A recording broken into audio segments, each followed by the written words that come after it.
ঢাকা মহানগর এলাকায় জননিরাপত্তায় আইনশৃঙ্খলা পরিস্থিতি স্থিতিশীল রাখতে স্বরাষ্ট্র উপদেষ্টা লেফটেন্যান্ট জেনারেল অবসরপ্রাপ্ত মোহাম্মদ জাহাঙ্গীর আলম চৌধুরীর ঢাকার 4টি থানা পরিদর্শন করেছেন।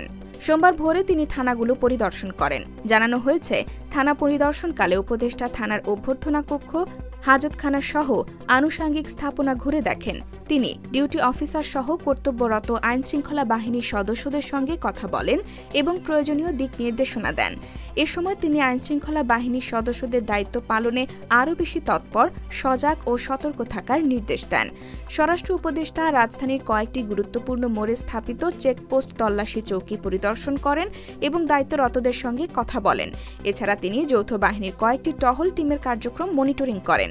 এদিন স্বরাষ্ট্র উপদেষ্টা তেজগাঁও, কলাবাগান, শাহবাগ ও নিউ মার্কেট থানা পরিদর্শন করেছেন।